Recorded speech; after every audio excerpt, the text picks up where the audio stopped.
Praise the Lord. Magandang umaga po sa ating lahat. So let's go now to the Word. Baka abutin naman naman tagal. Because today will be another day sa ating pong Panginoon. Amen. Amen. So can we read that famous verse since first Sunday of this month of January, Psalms 90 verse 12. Can I invite you all to stand up? Tagalog kaya? Maganda. Sabay-sabay natin sabihin. Salmo. Siyam na po.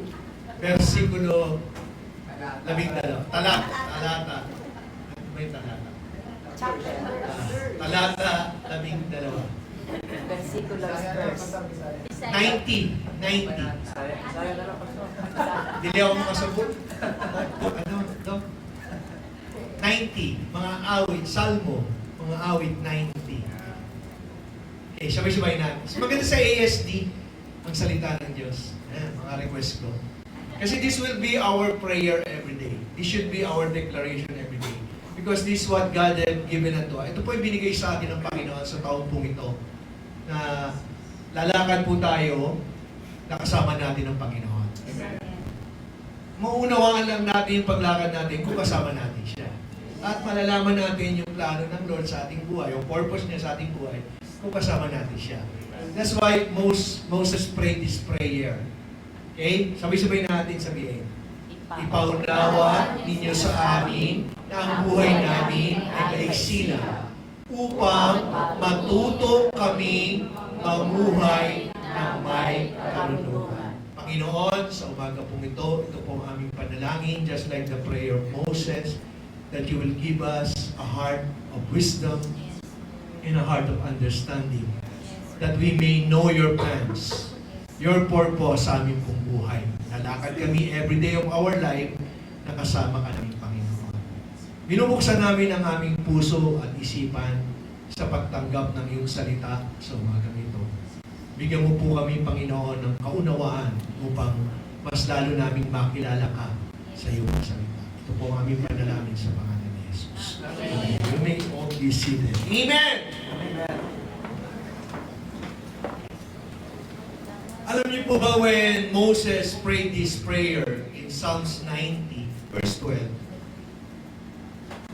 ang sabi po doon, he is more than 80 years old. Kasi sinulat niya doon sa verse 10, sabi po gano'n. Let's go there in verse 10. This is only an introduction, so we'll learn more. Hindi lamang tayo nakikinig, kundi mas lalo tayong natututo. Ang salita po ng Diyos, hindi lamang sa pakikinig. Matututo tayo sa pakikinig at pakikinig ng salita ng Diyos. Sabi po ni Moses when he prayed this, he's more than 80. Some of the Bible scholar believe na nasa reach niya yung kanyang end time. Okay? Sabi po doon, ang buhay namin ay hanggang 70 taon lang. O kung malakas pa, ay aabot ng 80 taon. Which means when he wrote these Psalms, no, more than 80 na siya. Kasi siya po nagsulat nito eh. Hindi niya naman masusulat yun kung hindi siya umabot ng 80. Nagkakaintindihan mo ba tayo? Ngunit kahit ang aming pinakamagandang mga taon ay puno ng paghihirap at kaguluhan. So our life, no? We thank God we reached 2026. Nagpapasalamat ba kayo that we enter 2026 with a thankful heart? Amen. Amen. In spite of the kaguluhan at paghihirap, lahat po tayo dyan dumaan. Magiging mga estudyante, hindi po accepted dyan. Naghirap sila sa exam, pag-aaral. Ang mga magulang ninyo nagtatrabaho, nagpapagod, nagpupuyat, nag-overtime.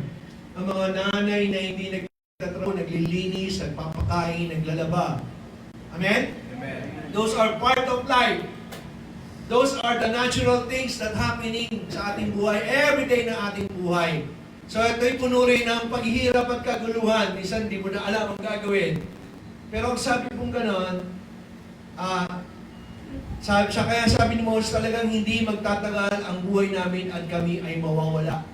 So all of these things is our journey. Iba-iba nga lang ang level ng journey namin sa buhay. But praise be to God, meron tayong Diyos. Sabi nung inawit natin, your goodness. Di ba? Ano yung kanta natin? Yung kinanta kanina. For all my life, you have been faithful. And all my life, you have been so good. So every time I sing that song, talagang napapaluha po ako kasi nakita ko ang kabutihan ng Diyos. Sa buhay ko, sa buhay ng aking asawa, sa buhay ng aking mga anak. Na in spite of that kaguluhan at paghihirap, ay siya naging tapat at mabuti ng Diyos.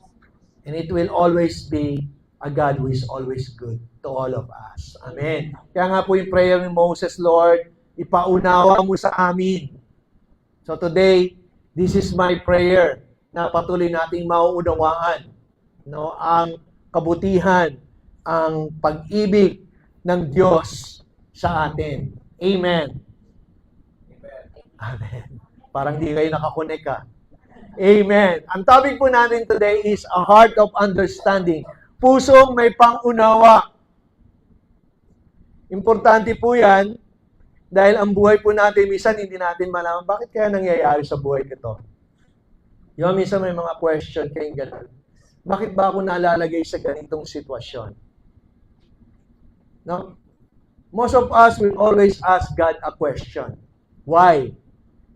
Pero mas maganda na tingnan natin ito sa perspective ng Diyos kung bakit ka naroroon sa ganitong sitwasyon.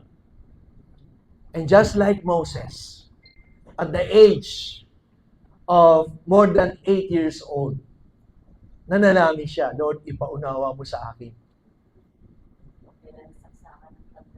Di ba?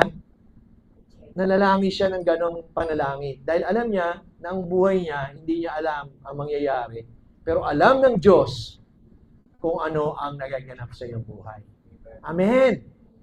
Kaya nga po dun sa, let's go there, in Deuteronomy 34 verse 17, I will just make a, kung ano yung nangyari kay Moses, how he lived his life, and how his life ended. And this is my prayer to all of us. Since ito rin yung prayer po ni Pastor Randy, to live 120 years old. Just to give you what have 34. Sorry Medyo gano mo yung book mo para marinig ko. Sobrang planchado yung book mo, natatakpan yung tenga. Deuteronomy 34:17. Ito po yung 34. Wala bang 17? 7. Wala 17, 7. Di ba? Heart of wisdom and understanding. Moses was 120 years old when he died. And yet, ano daw? His eyes were not dim, nor his natural vigor diminished. Yung kanyang mata daw ay hindi lumabo at ang kanyang kalakasan ay hindi nagbago. Amen. Gusto niyo ba yun? Amen. Ilang taon ka na ngayon? 40. Sino 40 taas? Kamay. 40. 50 pataas. Amen. 60 pataas. Woo! 60. At Sally, taas ang kamay. Amen. Look at Ate Sally. She's already 70 plus and Kuya Big. Amen. So siguro, one Sunday, I will ask you to have a race with Ate Sally going up. Tingnan natin kung sino mauna. Bisa natin sa mga 20s versus Ate Sally, tapos 30s, 40s, 50s. Pagdating po ni Ate Sally dito, nakahindi pa yan. This is what God wants you to experience here on earth. No, na magkaroon ka ng buhay na sagana, payapa, dahil ang Diyos ay mabuti. Sabi nga ni Moses, dumaan siya sa maraming paghihirap at kaguluhan. Pero look at that, when he wrote Psalms 90, pero ang sabi ng Deuteronomy 34 verse 7, namatay siya at the age of 120. Alam niyo po ba kung kung di lamang po nagkamali si Moses, he could enter the promised land and live more than 120. Pero dahil nagkamali po siya, nag-disobey siya sa Lord, sabi ng Lord, hindi ka makakapasok sa promised land. Pero nakita niya po yung promised land. Pero the good news is that he died, his eyes were not dim, nor his natural vigor or strength, hindi nagbago. And I believe, no, LIC people, listen, na tayo pong lahat ay tatanda na malakas, walang sakit, at patuloy na naglilingkod sa Diyos. Amen! Look at Mother Lydia, 70 plus na po yan. Pastor Henry, 60 plus. Kaya Josh, wala si Josh. Si Pastor Henry magkakasal sa'yo. Pati kay Junsa. Nothing is impossible. The God of Moses is the God of Eric, the God of Junyoy, the God of Marites, the God of every one of us. Amen. And amen. Let's go now in Proverbs 16, verse 16. Ito po yung topic natin. So, sa taong pong ito lagi ang aasamin mo. No, ang pangunawa at ang karunungan na nagmumula sa Diyos. Kasi kailangan mo yan every day of your life. Kaya ngayon nagsulat ng Proverbs, sabi niya gano'n, everyone wants gold. Sino may gusto ditong gold? Taas ang kamay. Amen. But wisdom, worth is far greater. Sabi niya gano'n, silver is sought after, but a heart of understanding yields a greater return. So today, this morning, sabi pong gano'n nagsulat ng Proverbs, yung ginto daw at yung pilak ay napaka-talaga talaga. If you look on the currency of the gold and silver, mataas. Pero ang karunungan at pangunawa is far greater. Much worthy. At kung yan ang meron ka, you're just like Moses. Na marireach mo yung age na yon, na malakas ka at hindi ka nanghihina. Pero look at the life of Moses. 40 years siyang natira kay Pharaoh. Ang ganda ng buhay niya. Nakapatay siya ng Egyptian, napunta siya sa wilderness.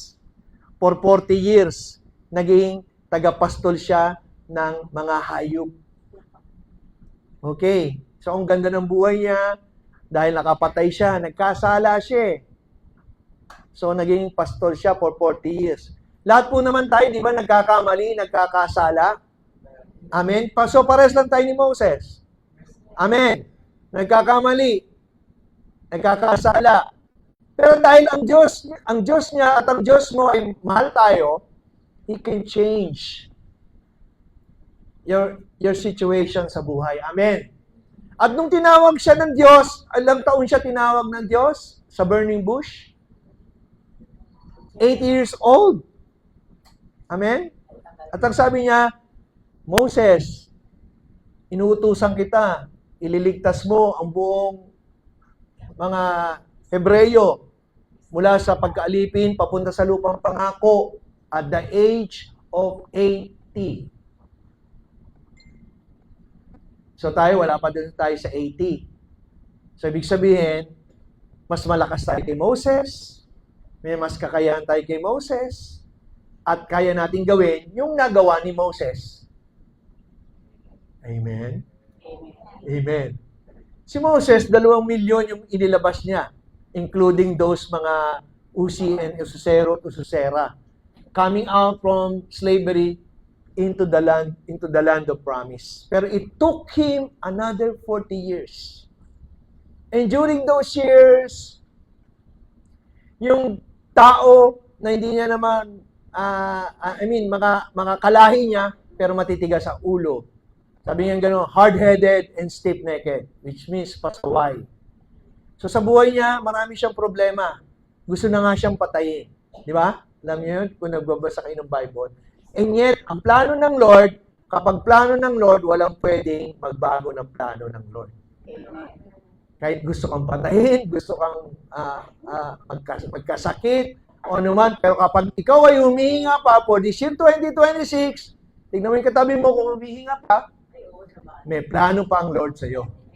Amen! Punta natin yung verse 1 ng Proverbs hanggang 9 para makita natin. Pwede bang Taglish?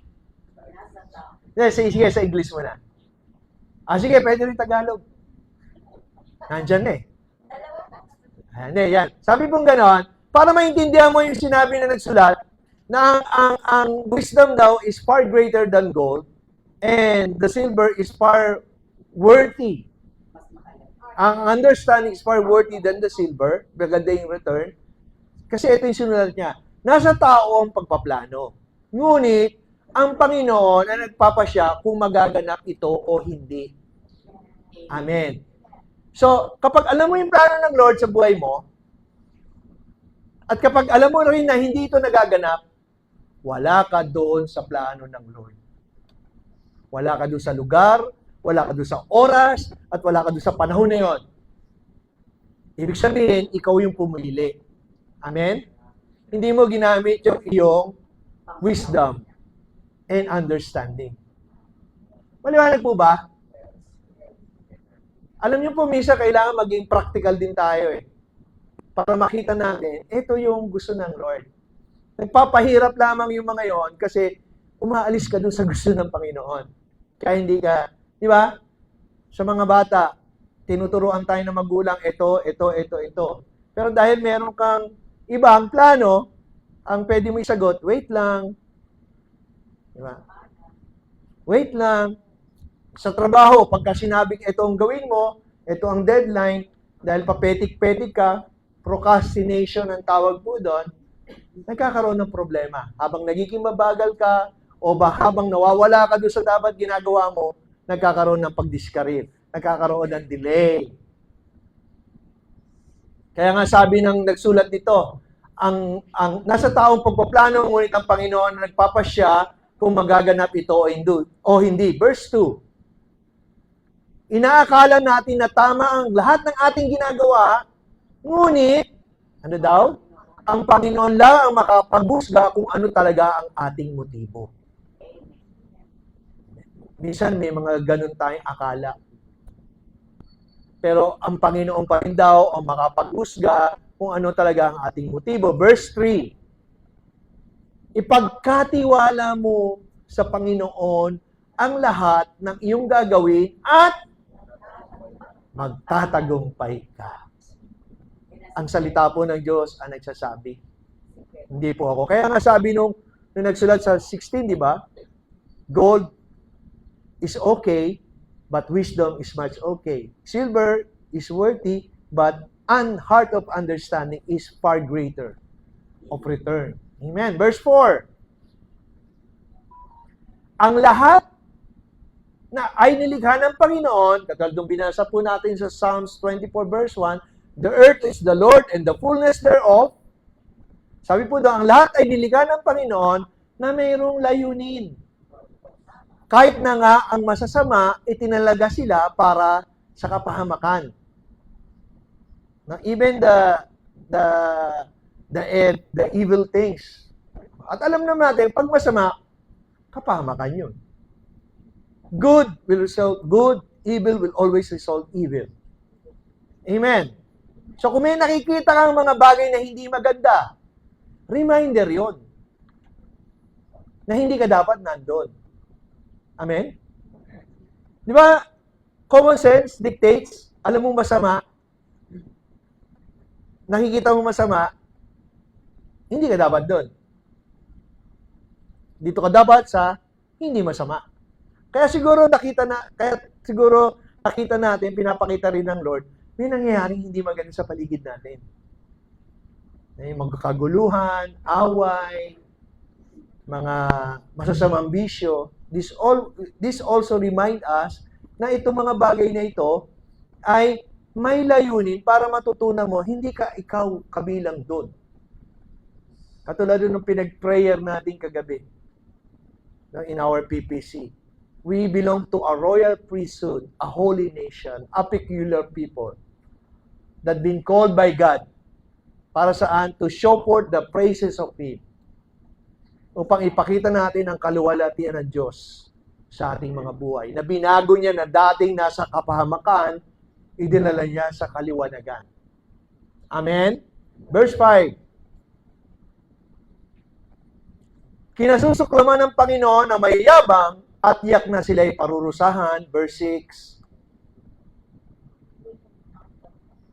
Kung minamahal natin ang Panginoon na may katapatan, verse 6 po, patatawarin niya ang ating mga kasalanan kung may takot tayo sa Kanya nang may paggalang, makalalayo tayo sa kasamaan. And then in verse 7, tatapusin natin, kapag kinalulugdan ng Panginoon ang ating pamumuhay, kahit na ang ating kaaway ay gagawin niya ating kaibigan. O, di ba ang ganda? Yung mga galit sa'yo, yung mga ayaw sa'yo, ay magiging kaibigan mo. Dahil nabubuhay ka ayon sa plano ng Diyos. Amen. Even your enemies will love you. And then in verse 8, 2 verses more, mas mabuti ang kaunting halaga na pinaghirapan kaysa malaking kayamanan galing sa masamang paraan. And in verse 9, ang tao ang nagpaplano, ngunit nasa Panginoon ang kaganapan nito. So magandang pasimula po ito for 2026. That we will always start our day right. Katulad ni Moses, teach us to number my days that I may gain a heart of wisdom. So every day, pagkagising mo, ang una mong gagawin ay magpasalamat sa Panginoon. This is the day that the Lord has made, and I will rejoice and be glad in it. You will always thank God sa lahat ng bagay nang nangyayari at mangyayari sa buhay ng bawat isa sa atin. Kaya nga, we need a heart of understanding. Kailangan natin ng puso may pangunawa. No, hindi lamang wisdom o talino o ano ba yung sa Tagalog ng wisdom? Karunungan. Hindi lamang pusong may karunungan, kundi maunawaan natin na yung karunungan na yon ay gagamitin natin ayon sa plano ng Panginoon. Hindi ayon sa iyong kagustuhan. Kaya nga sabi po sa verse 1, there are so many plans in a man's heart, but the Lord's purpose will prevail. Amen. Kaya po dun sa 1 King, chapter 33, chapter 3, ito po, kilala niyo itong taong ito. Moses is just like you and me. Nagkakamali rin siya, pero ginagamit siya ng Panginoon. So, walang accepted. And then here comes now, another person, another character sa Bible. And his name is Solomon, anak ni David. Isa siyang hari during that time, pero even in his position, he need God. Hello? So, ano man ang posisyon mo at kalagayan mo sa buhay, you need God. Kasi si Solomon, when he became a king, napakabata niya, niya tinawag siya maging hari. At sa pagiging hari niya, alam niya na hindi niya kaya gampanan ang isang responsibilidad. Kailangan niya ang Diyos. Kailangan niya ang patnubay ng Diyos. Kailangan niya ang talino na nagmumula sa Diyos. Kailangan niya ang pangunawa at karunungan na nagmumula sa Diyos. At kaya ito ang sinabi niya. At Gibeon, the Lord appeared to Solomon in a dream by night, and God said to him, ask, what shall I give you? And then in the next verse, and Solomon said, you have shown great mercy to your servant David, my father, because he walked before you in truth, in righteousness, and in uprightness of heart with you. You have continued this great kindness for him, and you have given him a son to set on his throne. And as it is this day, okay, let's go. Now, O Lord my God, you have made your servant king instead of my father David, but I am a little child. I do not know how to go out or come in. And then verse 8, and your servant is the midst of your people whom you have chosen, a great people, too numerous, to be numbered or counted. Therefore, give to your servant an understanding heart to judge your people, that I may discern between good and evil, for who is able to judge this great people of yours. Being a king, he asked God to have an understanding heart. Di ba? Yun yung panalangin niya eh. A heart that will understand the plans of God. A wisdom that knows the ways of God. At ang sabi niya doon, the speech pleased the Lord that Solomon had asked this thing. Kaya anong nangyari? Then God said to him, because you have asked this thing, and have not asked long life for yourself, nor have asked riches for yourself, nor have asked the life of your enemies, but have asked yourself understanding to discern justice. Okay? Verse 12. Tapusin na natin. Behold, I have done according to your words. See, I have given you a wise and understanding heart, so that there has not been anyone like you before, nor shall any like you arise after you. And then verse 13, and I have also given you what you have not asked, both riches and honor, so that there shall not be anyone like you among the kings of all your days. And then in verse 14, so if you walk in my ways to keep my statutes and my command, as your father David walked, then I will lengthen your days. Hahaba ang buhay ni Solomon. Just like the prayer of Moses, di ba? Teach me to number my days right, that I may gain a heart of wisdom. Umabot siya ng 120. And Solomon, being a king, he could ask for a long life. He could ask for power. He could ask for riches. Kasi alam niya, ang alam natin kasi, pag marami kang pera, makapangyarihan ka. Pag marami kang kapangyarihan, mataas ang posisyon mo, meron kang say. Hello? Kapag marami kang ari-arian, madali kang kumilos. Pero just like Solomon, he asked something na hindi niya kayang i-produce by himself. He asked something na ang Diyos lamang ang pwedeng magkaloob nito sa Kanya. Kaya nagalak ang Diyos sa Kanya. Kaya nga during his time, he is the wisest king of all time.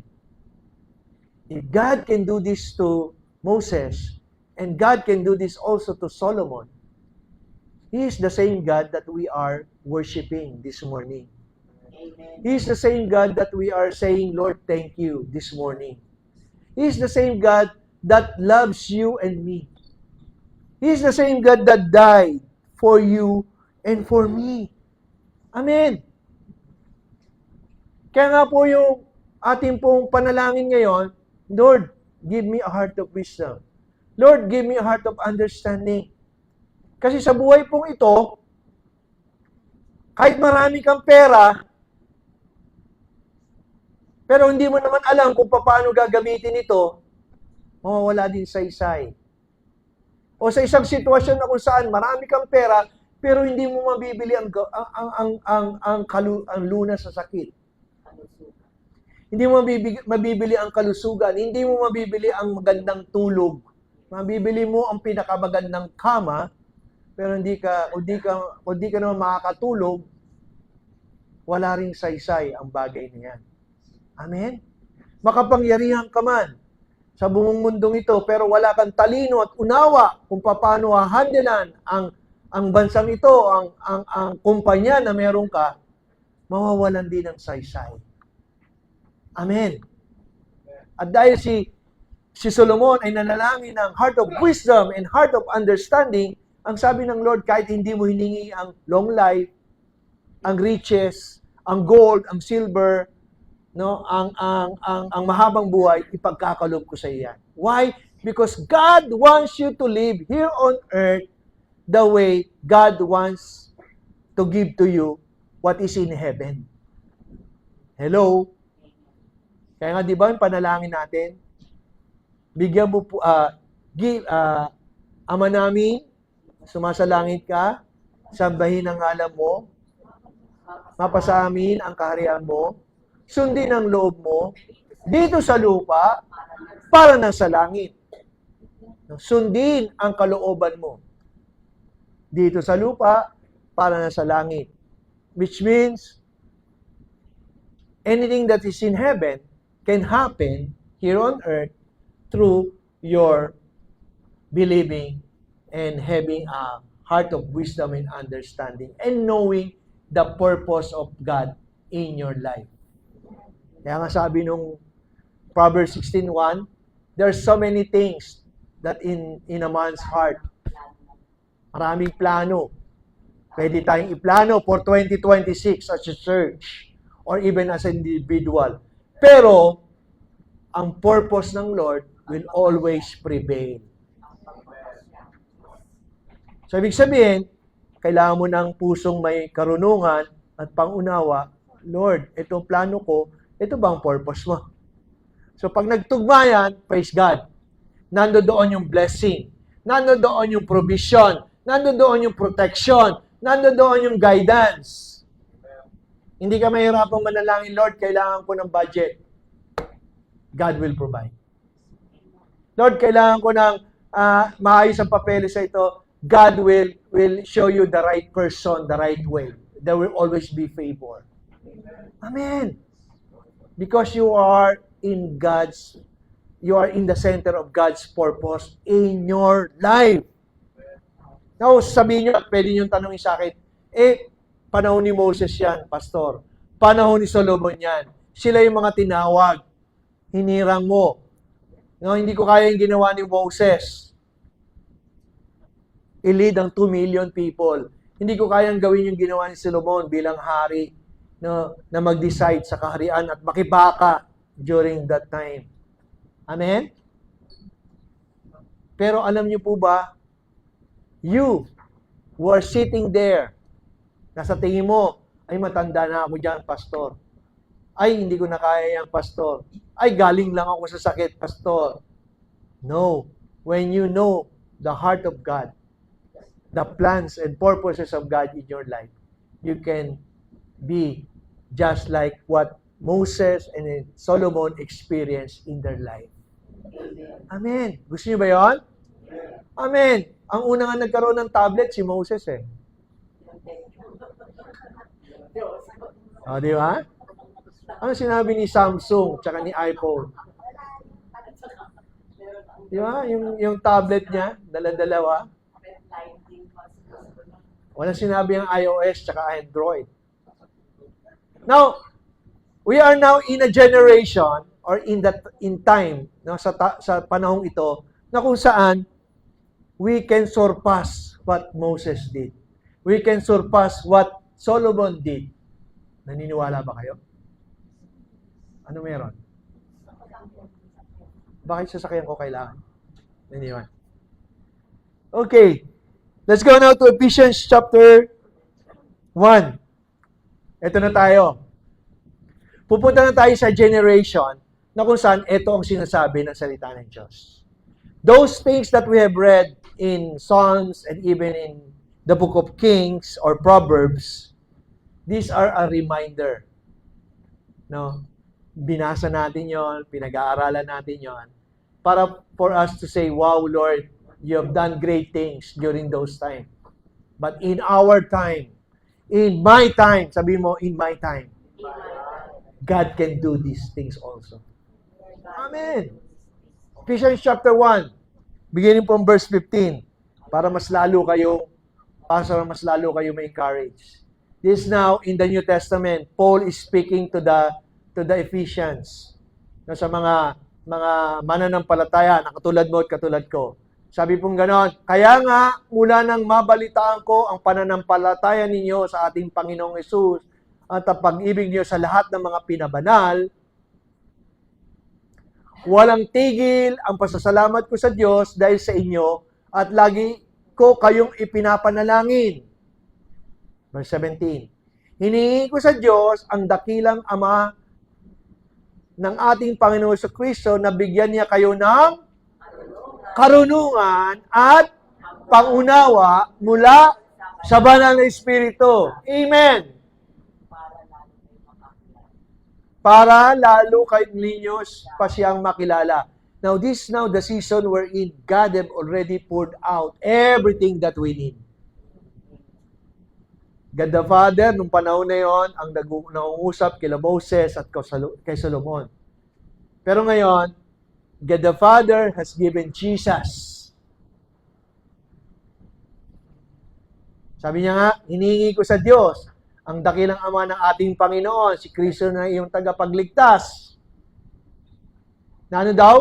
Bigyan tayo ng karunungan at pangunawa mula sa banal na Espiritu Santo. We have the Holy Spirit, our Parakletos, our helper, our teacher, our comforter. Ano pa ba yung napag-aralan natin last year? Encourager. No, you have the Holy Spirit. I have the Holy Spirit. Amen ba?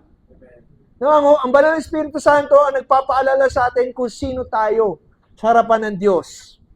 At yan ang laging pinapanalangin ni Pablo sa mga tiga-Epeso. At yan din ang panalangin ng salita ng Diyos sa ating kalagitnaan bilang mga miyembro ng simbahang ito.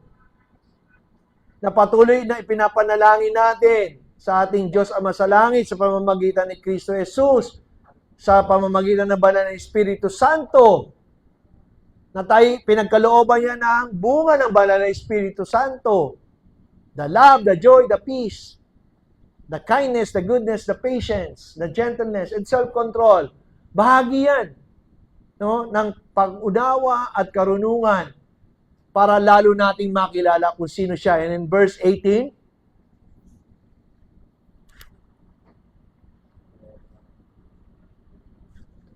ipinalalain ko rin na maliwanagan ang inyong puso't isipan para maunawaan ninyo ang pag-asa na inilaan niya sa atin, ang napakahalaga at napakasaganang pagpapala na ipinangako niya sa mga pinabanal. That's you and that's me. In verse 19,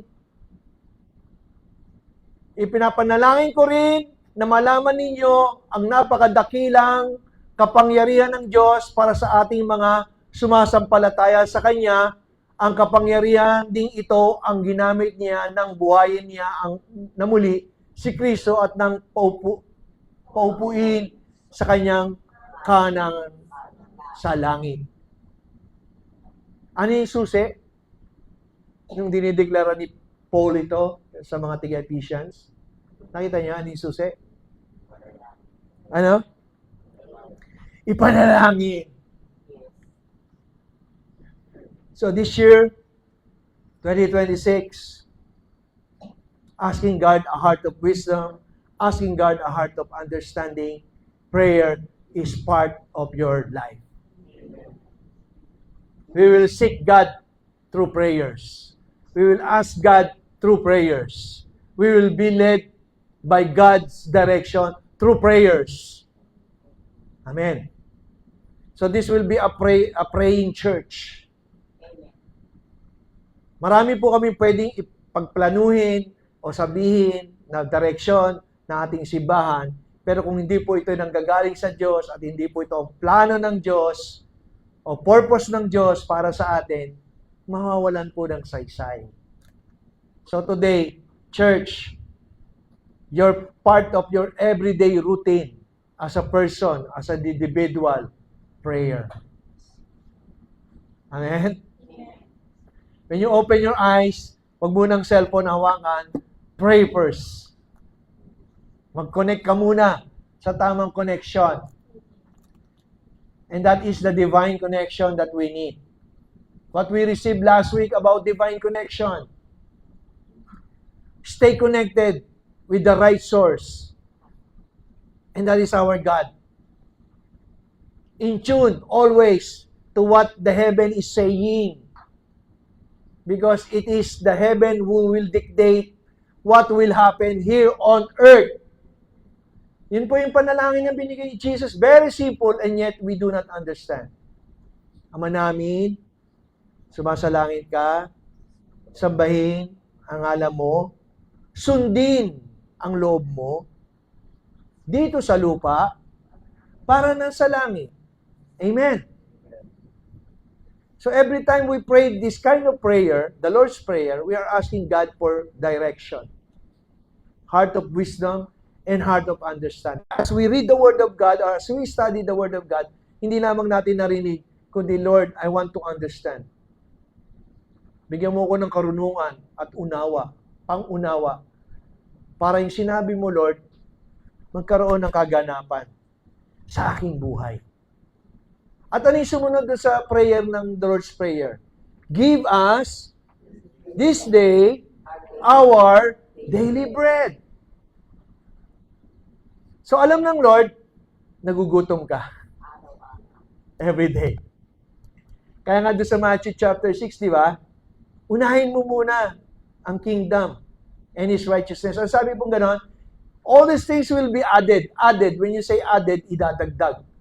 Sabi nga ni David, surely goodness and mercy shall follow me all the days of my life, and I will dwell in the house of the Lord forever. Amen. Pag sinabi, sa ibang translation nga, will haunt me. No, yung sa ibang translation, pag sinabi mo haunt, tatabunan ka. Tatabunan ka. Gusto niyo po ba yun? Matabunan ka ng pagpapala ng Diyos? Hello? Amen. Pero ang una mong gagawin ay manatili ka sa sinasabi ng salita ng Diyos. Kaya nga, sabi ni Kristo, yung the Lord's Prayer, give us this day, our daily bread. Not only the food for our stomach, but for the food for our spirit. Kasi kailangan po ng ating buhay spiritual, ang pagkain spiritual. Kasi yung totoong karunungan ay nanggagaling sa pagkain mo ng pagkain spiritual. No, yung heart of wisdom and the heart of understanding ay hindi mo matututunan yan sa school. Of course, they are good, but they are just knowledge or learning, added learning or training. Pero yung totoong nangyayari sa buhay mo, hindi mo pwedeng apply. Di ba? May problema ka, malalim yung problema mo, hindi mo kaya, hindi mo pwedeng gamitan ng physics. Di ba? X is equal to Y squared. No, hindi mo masasolve yun. Pero kapag alam mo, yung sinasabi ng salita ng Diyos, nananalangin ka sa harapan ng Diyos, na lumuluhod ka sa Diyos, at sinasabi mong, Lord, hindi ko kaya to, bigyan mo ko ng karunungan, bigyan mo ko ng kaunawaan, the Lord will always give you the right answer. Amen. Because He is the right person or the right God to consult. Amen. Amen. Kaya nga, give us this day our daily bread. And then yung sumunod doon, di ba parang magkakalayo? Parang, di ba, yung prayer. And, sabi nga nun, forgive us for our trespasses as we forgive those who trespass against us. Alam ng Lord, magkakamali ka every day. Alam ng Lord, magkakasala tayo every day. Alam din ng Lord na magkakasala yung asawa mo, yung kaibigan mo, every day. Kasama mo. Maging sa loob ng simbahang ito. So, di ba, I mean, that simple prayer remind us who we are and who God is. Hello? Kasi hindi siya nagkamali, no? Na yun yung everyday prayer ng Lord's Prayer. Give us this day our daily bread. Tapos biglang tumalon.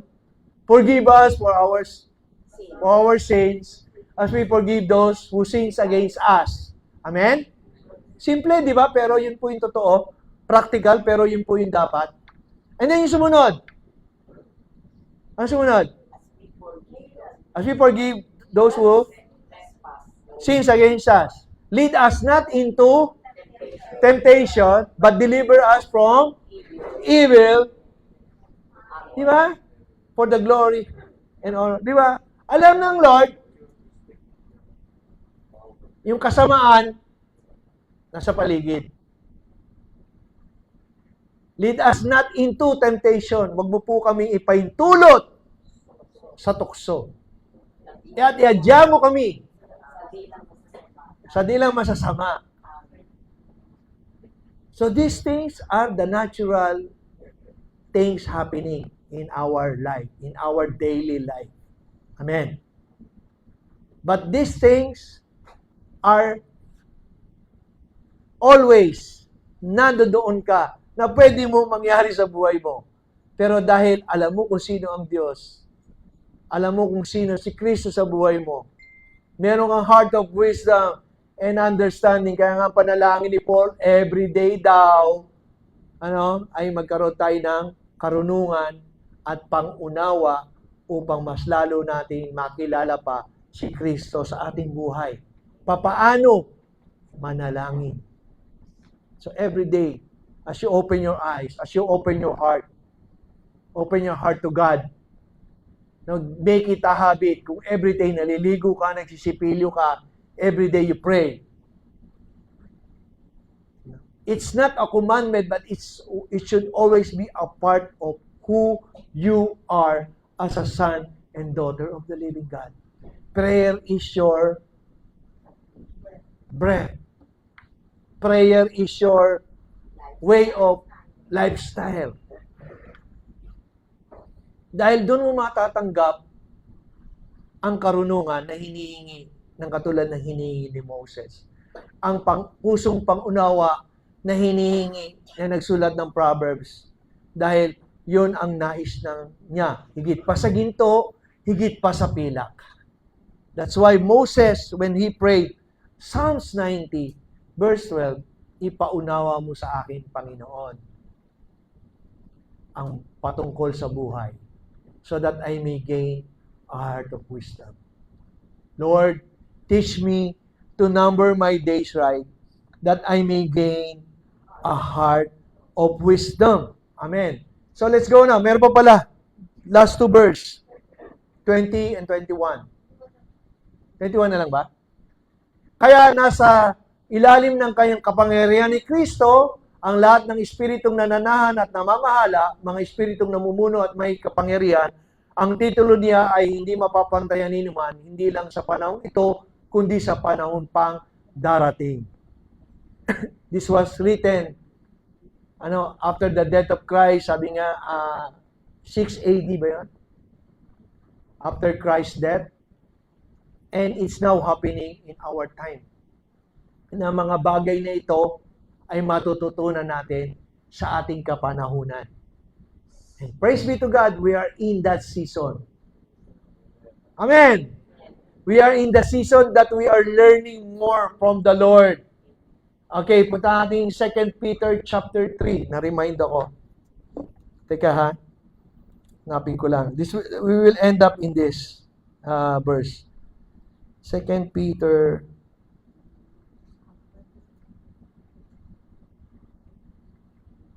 paborito nito ni Mother Lydia. Chapter 1 yata.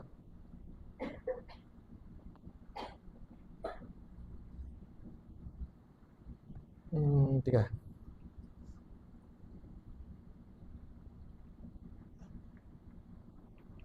Wisdom and practical understanding. Ano ba yan? Ayan.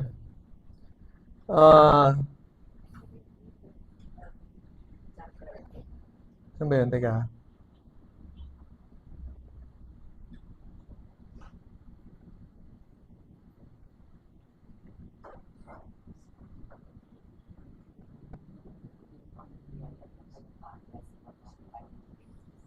Can you help me doon sa wisdom and practical understanding? Ayan, 2 Peter chapter 1 verse 3. Okay. Hindi tayo magtatapos. so that you will understand. Now, when Peter wrote this, 2 Peter, the book of 2 Peter chapter 1, sabi pong gano'n, as His divine power, and that is Jesus, has given to whom? To whom? Sa atin. To us. All things. Ano daw? All things that pertains to life and godliness through the knowledge of Him who called us by the glory and virtue. Amen. Ang sabi pong ganon, sa Tagalog, ang kapangyarihan ng Diyos ang nagbigay kanino? Sa ating ng lahat. So when you say all things, lahat. So pag pinag-usapan natin yung problema ng pamilya, binigyan tayo ng kapangyarihan ng Diyos. Okay? Pag pinag-usapan natin kapayrahan, hello, binigyan tayo ng kapangyarihan ng Diyos. Amen? Pag pinag-usapan ng patungkol sa simbahan, binigyan tayo ng kapangyarihan ng Diyos. Sa mga estudyante, pag pinag-usapan sa school, binigyan ka ng kapangyarihan ng Diyos. Ano daw? Ng lahat ng kailangan natin para mamuhay ng kabanalan kasi sa Tagalog. Pero sa English, sabi ganon, has given us all things pertaining to life and godliness. Amen. Amen. And amen. Sabi ko ganon, ano na ba yan? Everything we could ever need for life and complete devotion to God has already been deposited in us by His divine power, by the Holy Spirit. Amen. And amen. Sabi po doon, ang ganda, no? Everything we could ever need. Kung may kailangan ka, kung meron kang katanungan, kung naguguluhan ka, ask God. At ang maganda po doon, sabi pong ganon, everything we could ever need for life and complete devotion to God has already been deposited. Nasa iyo na i-deposito na ng Lord. Ano yung di-deposito sa iyo ng Panginoon? Ang salita ng Diyos na tinanggap mo everyday na ikaw ay nananalangin, nagbabasa ng salita ng Diyos. Amen. So this day, today, church, LIC, family, Proverbs 16:16, sabi ko, gold is okay. Let's go there. Proverbs 16:16. Everyone wants gold, but wisdom's worth is far greater. Silver is sought after, but a heart of understanding yields a greater return. So sa umaga pong ito, let's continue to seek God's with a heart of wisdom and with a heart of understanding. Tumayo po tayong lahat.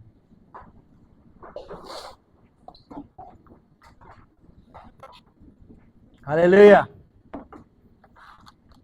Praise the Lord.